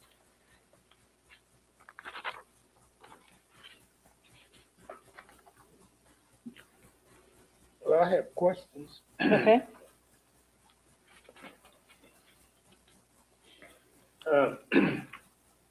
I'm reading these invoices, right? The work has already been done, correct? Yes, sir. That is correct. So, We have not issued payment for the work performed, but the work has been completed. okay, so the city manager have approved 46,000. Yes, sir. So you're asking us to approve the, Additional amounts for the additional parts that was required, and then having to get the larger vac truck in order to keep the flow moving for the project. Carrie, can you expound on this? I think what staff is asking you to do is because the policy requires approval over 50,000 is to approve or ratify the occurrence of the work that was performed with respect to these repairs after the fact. And so I think that is the legal position that you're in order to comply with the policy related to city council approval of expenditures over 50,000. There's the 50. That's my understanding of the situation right now. So, So it appears like that you were in the middle of the project, and in the middle of the project, you realized that we needed more than what we had, and Right. the approval was already at 46, so you're pretty close to the 50,000, and we had to do this in order to get the project done, because waiting to go to council would have delayed the progress that you were making at that time. That's correct. That's what. Yes, sir. Okay. That seems reasonable. So is that why we have one invoice for 46,000 and then another invoice for 55? How come it's not all on just one invoice? Well, The others were the changes. came in after the fact. Because they were done, That's So, yeah, I guess, Mayor and Council, I don't want to overpromise something that the new software can do, but this is one of the things that we do see as a benefit of the FundView system is it has a purchasing procurement module that helps us better track. Right now, even in Tyler, we don't have today a streamlined, really good process for tracking purchase orders. They are done old school, pen and paper. This one, the purchase order was given for $46,000. There was a correspondence after they got in, started doing the work, they came back. And I think it was simply an oversight of the staff that saw that there was a need for another purchase order because additional work, didn't have immediate visibility of the fact that we already were close to our spending limit. So they authorized the $5,000 or $6,000 worth of additional work to get the project all done under one mobilization. The contractor already had their workers here, and so not to have to send them back later. Then when it came through for payment, it was realized that, hey, wait a minute, we're over the city manager's authority. And so that's when we put a pause on it and put it on the agenda to come here. We did speak with legal counsel about it, and his suggestion was, let's go ahead and put it on the next council agenda. Let's explain what has occurred to the council and get them to authorize it. Again, just. So nothing happened today. We have not released a check even for the 46,000. We asked finance to just hold off on it, and we're still within our net 30. You know, most of our purchase orders are done on a net 30 basis, meaning we have 30 days from the date of invoice. And so we're within that time window. Felt like it was best for us to just come to you all, explain the situation. Again, just wanted to be fully transparent with you. And Okay, well, that's what I was getting at. If it was 46, you paid that, then it's an additional for 55. Why was it coming to us? That's what I was leading up to. Gotcha. No, we haven't paid any of it. We went ahead and hold the thing because we had it all under one check, and the total was over 50,000. So just felt like that was the safest route for us. So this just telling us that Michael LaBelle is doing his job. He is, absolutely. So go.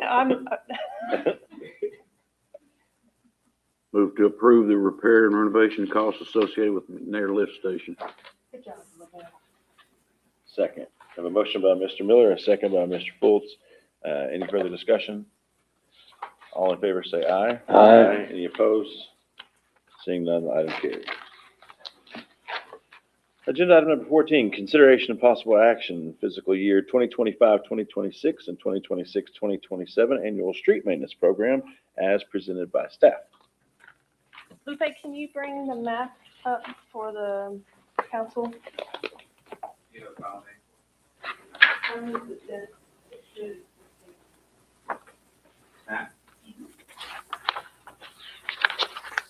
Let me put it in.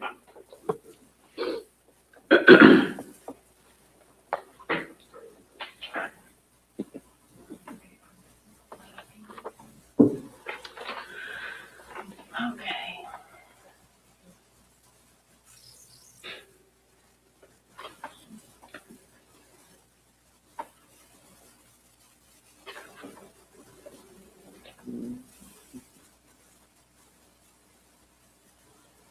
Okay, so on May 11th, I do believe that there were some streets that was presented to council. And it was asked that we brought back kind of more of a visual. I do believe that Councilman Harris, you mentioned Montgomery, more high traffic kind of areas. So what staff has done, we went out and kind of identified those locations for you. And we gave you an option A, B, and C. And then the areas that we have highlighted in red are gonna be what was completed in the CIP. No, it's the light blue, correct? Yeah, the red is. Okay, so the red is the 2024 and 2025 street maintenance projects. So that's the red.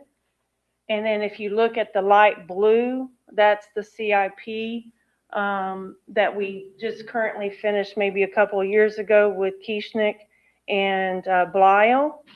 So what we did was we went out and we took a kind of a we drove some of the streets. So the purple streets or the area is kind of coming off of Montgomery. That's the group of streets that we were looking at as far as option A. And then the more of the lighter purple around the northeast area that you see around the light blue area would be option B. And then the light orange color salmon. We haven't agreed on the color, but that's kind of option C. And that is kind of in the area. It's kind of spread out on some of that. So we gave you a price of what each options would be, A, B, and C. And then we kind of will select the project based on your feedback.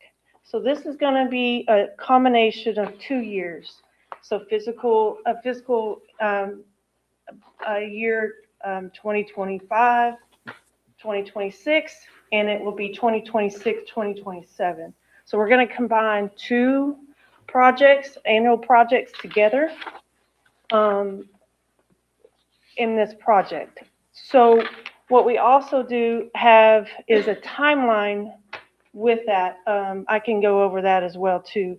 So I don't know how you want to start with the area or discussion on streets. We can also put alternates on the street projects if it's not seen on the map. So I just need a little bit of feedback of what direction that you would like for me to go on this upcoming project. Jennifer, on May 11th, when it was discussed, Mayor Fultz brought up the possibility or request for a workshop and for city to bring back the information on the populations that live on this street. Okay. The numbers of people there, and that would help to make some decisions. Yeah, I thought that we were gonna do it as a workshop. I thought we were gonna do it as a workshop. I really did. We could probably come up with the population. I know that there's that one program that we provided that I don't know if population is on there or not. But we could probably come back and give you a population. Or even if it was But I just was the number of connections or. thinking more, Count of household. vehicles. Sir, That's a good one too. what, I'm sorry? Vehicular count.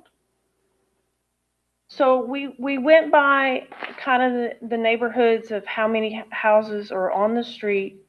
We looked at traffic, we looked at condition, we looked at cost of the repair on the street. So we looked quite a bit at different things to kind of help us make that decision on selecting those streets. I did not get population, and I did not get, what type of vehicles, go on in that area. We basically looked at condition and, how many houses are on the street and how much it would cost.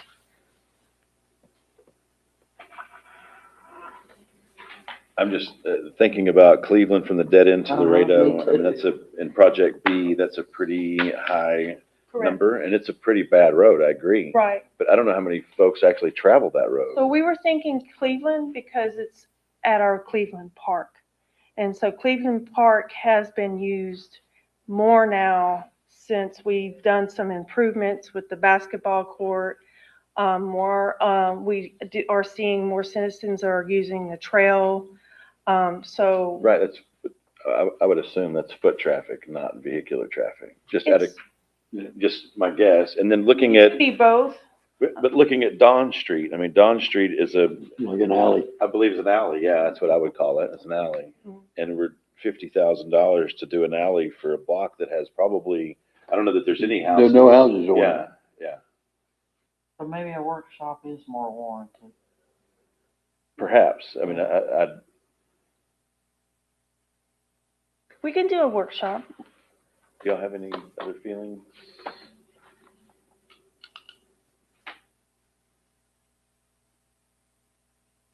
What was the reasoning behind Don Street? So what we did. Matt, could you come up? The focal point for Project 2 was finishing the section of Neal Street that was left off by the CIP project. Correct. And so then we started looking at other streets in that area because it is so close to the elementary school. And figured while we were already, so we were trying to figure out, how to spend that 500,000, Right. So if we ever were to go back and do Don Street by itself, that would cost more because we have to mobilize all the equipment to that location when we're already in that area. So that's kind of, we wanted to finish up around the elementary school. And then from there, that's when we added Cleveland Street because of the park in that general service area. We kept the area over there by the school in this project because the road condition is really, really bad in that area. We do get a lot of calls from citizens. It is by the school. It would complete Neal Street, like Matt was saying. So we do try to kind of get those side roads amongst the cluster of the, I hear what you're saying. That doesn't make sense to me, only because I live at one of these places, and you're suggesting stopping at the intersection where the road continues to be bad, one more block on Neal Street. And so Neal Street wouldn't be completed. It's got another 2 blocks to be completed. And I don't quite understand. I would not beg for my street to be fixed, but I'm just curious if you're using the rationale that Don Street is in that same area, so is another block that needs to be done understand? on the west side. Sure. I mean, we don't mind doing another workshop. We want to do it, as you request. We don't have an issue with any of that. I would be in favor for a workshop.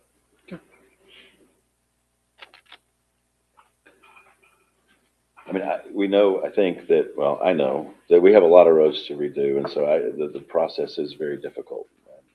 It is a hard, I mean, it's difficult to have so many different views on how to select a street. Sure. Because the little small streets, we do get a high volume of customer complaints, and then we do understand your point of view as well too. So it's just with the amount of money that we try to stretch, we try to get as many streets as we can.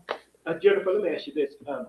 Would it help you more if us 5 would just send you an email of the streets that we think that it's off the top 5? Yes, sir. You can send them to Mr. Heminger, and then we can do another ride along if you like, City Manager Heminger. We can do that. And then we have a spreadsheet that all we have to do, we have numbers, and we can give that price to you. We can, if you'd like for us to do that as well, yeah, email. I don't know about the rest of the council, but I have, my phone has been ringing and texts has been going off about streets. There are streets there and everything, and I told them to show up tonight, but I don't see no one that called or text show up tonight. So I mean, Everett Street's one on there, and I do believe. I mean, you mentioned Everett Street. I mean, Everett Street would kind of complete that area from the CIP. It's a pretty bad street to get that one done, and all the infrastructure's new underneath it or in decent shape, because the sewer's just been extended and completed. So if I can get Everett Street in the list, that would be nice. But it sounds like we're doing a mix and match to fill out the package type thing rather than actually going into the condition of the streets. And I'd be in favor of them being separated a little bit more if they're in bad enough shape, and especially since we go to a 2-year span on this type thing. Okay. A lot can happen in 2 years. Yes, sir. We get a bad winter or something like that, and Right, well, we're tearing up. So Mayor and Council, the idea here was to try to, without delaying too long, try to get a package together that would get as many streets as we think we can get with the budgeted money this year and whatever we budget next year. If we do a bid process here by the end of the summer, we could issue a notice to proceed with what we would call phase 1, this year's budgeted funding. That would finish up the last couple of months of this fiscal year. and then roll right into a notice to proceed once we get into next fiscal year in October with that, the other phase of the awarded project. That gets us a more efficient operation because we get contracts that know they're gonna get more mileage of work. And so we can get a better cost price per linear foot of street repairs. I just wanted to ask for some guidance on the workshop that you would like this on, knowing that our next two council meetings both already have a budget workshop discussion that could be lengthy. Would you like a separate day besides a council meeting Monday to workshop this particular topic? Are you open to that? Or would you like it to be earlier in the day? We start earlier and do the budget workshop and everything and just get it all done in one day? What is the preference of the council so that we can make sure that we schedule it with what is best for you all? I don't necessarily want to wait until we get through all the budget workshops, because then we'll be in September and we won't have time to bid this out. I mean, obviously we can roll the money forward and we could do it in that next fiscal year, but we'd certainly like to get the projects rolling and get the repairs made as soon as we can. Well, I do have one more question though, because the streets listed here are not the same streets that were listed on the 11th of May. That's correct. Yeah, they changed them up. We did change them up. We kept some in the area, the northeast area. I think Stacy and Neil, that area was the same. We didn't change any of that. We took off like Stoneham. Chase. Yes, that's correct. Okay. And then we went over to the Montgomery area and added those. Okay. I mean, staff they have a criteria. It's not just willy-nilly. Sure. So, I mean, I want you to understand that I understand the reasonings that you put these on here. Yes, sir. So.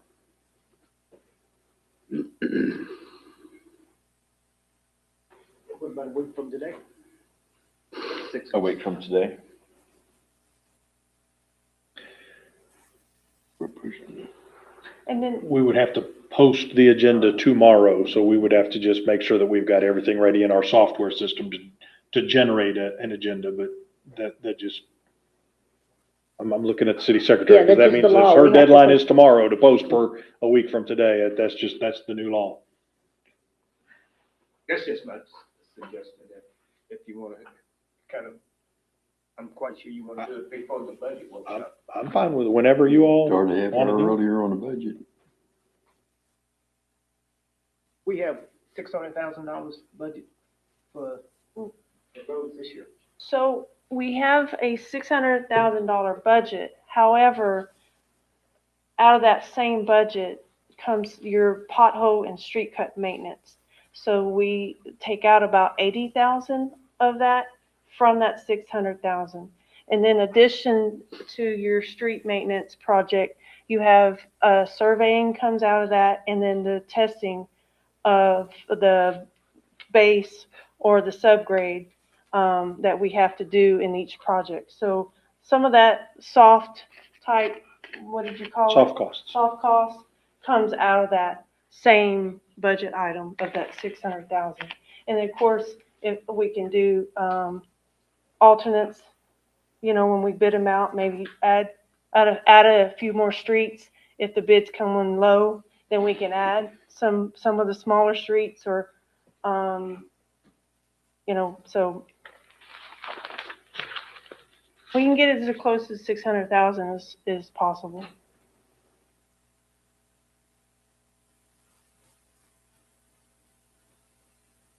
You thinking 6 o'clock or Yes, 4:30? that's fine with me. 5 o'clock is fine with me. Would 5 o'clock next Monday work for council and staff? So you will be presenting some lists of streets to the city manager, and then we go from there. Is that how you would like it done? I will give him my list Wednesday morning when we meet. I don't know what the other council. Yes, sir. I think that you guys proposing the streets is ideal, because you have more knowledge of those, but I would like to know how many people are on those streets. And so if we're talking about an alleyway versus a real street where people live, that would be important for me to know. Is it a Yeah. possibility? Well, they know the households. I mean, Right.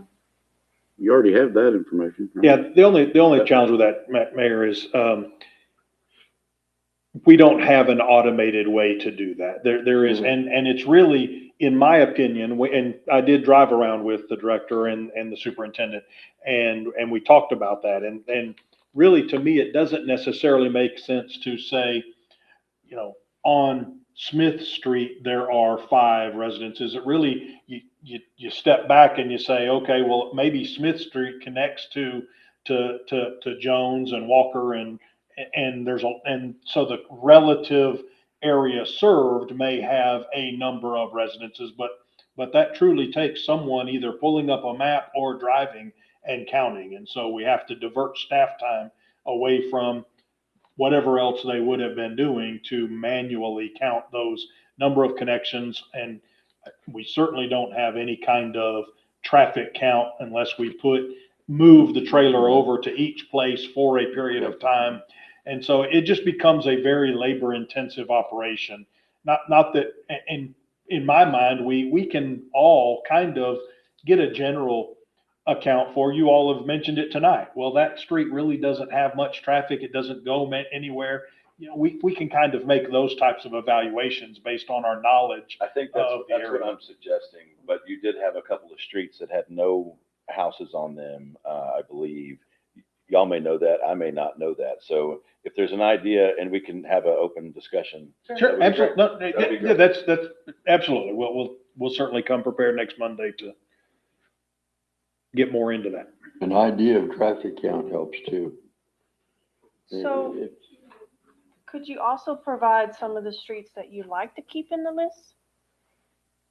Yeah. And then we can kind of, yes, sir. Yeah. So that would be good feedback as well too, that we can keep in the list, and then we can see what we can add to it or take away, but feedback on what can stay on the list would help us out as well.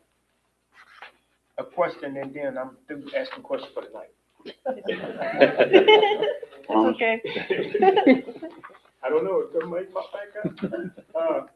You would like to stay in just one part of town, all right? You don't want to jump from the east to the west side. It's up to you guys. So mobilization does play a factor in that, but if we were like in Houston, that would probably cost a lot of money to move around. But since we're a small community, it probably is not going to affect a whole lot of costs. It's just easier to kind of keep track of, and it just kind of makes sense to kind of stay in an area on doing a project. That's a preference that we would like, because there's some roads that connect to another one, that connects to that one, that connects to that one. So.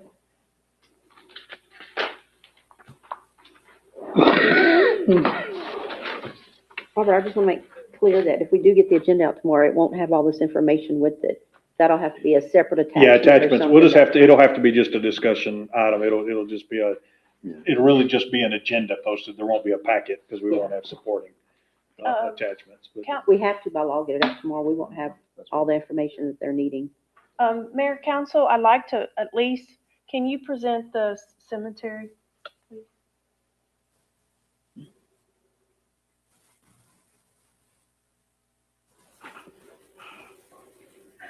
So, that's gonna be the wrong one, but I can at least tell you which sections we're gonna be. So what we have done, we wrote out with Miss Susie and Michelle, and we met Jay out at the cemetery. There was a cost estimate of around $80,000 that the cemetery budget has.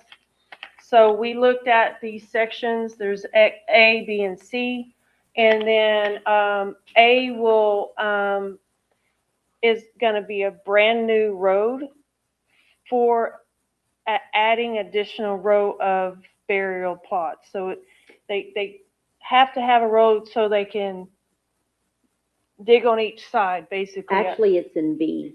And it's B, in what did I B. say? A. A? Okay, sorry about that. So B, About the old section, right? Not No, the no, new no. section. the B is very the new top section. is the newer section, is B, is the Right. newer section. On the outside. Okay. Yes, sir. And then, A is a Major reconstruction. major reconstruction, on that one. And then C is in the very front where the main gate is. That is just basically, it's a base, it's limestone base there. And so Susie has, pointed out that she would like, B, section B, that road added. And then, the road in section C,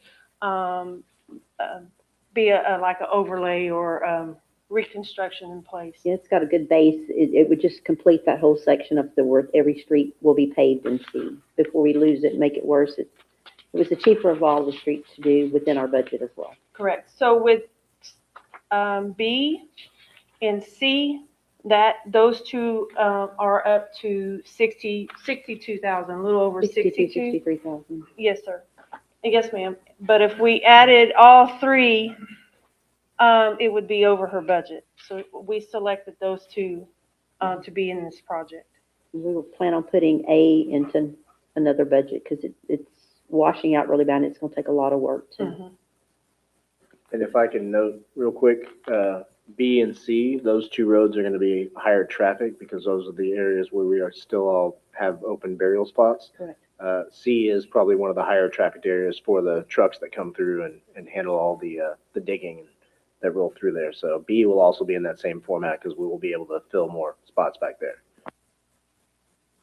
But B is a necessity because we only have maybe 3 or 4 spaces available in B7. So we have to open another block of graves. So that definitely, if nothing else, B for sure we need done. But B and C is within her budget. And still save, I'm not spending all of the budget. Are there any questions on the cemetery? Can we approve those now, or we have to wait? I think it's going to be. It's all one going to bid as one project. Okay. But these funds will be coming out of cemetery fund and not the 600,000 that they have in the street fund. If we're going to do 2 years of projects, is the idea to include A as a part of phase 2? Well, You know you're going to do 2 years worth of projects. We won't be bidding Susie, out another is that project. something we can do? I'm Is planning on requesting the same amount in our budget for next year as we got in this year's budget, so. Yeah, I think That's a good so. Let's point. do that. Yeah. Okay. Okay. So And then after that, most of the streets are in fairly good condition in the cemetery, and most of them will all be paved.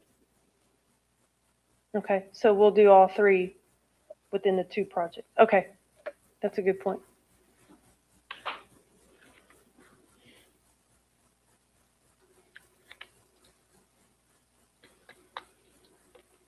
I think you can take that down. If y'all have any more questions on anything else? I don't think so. So we're still good for next Monday at 6 to post an agenda? 5. 5. Okay. It's even better.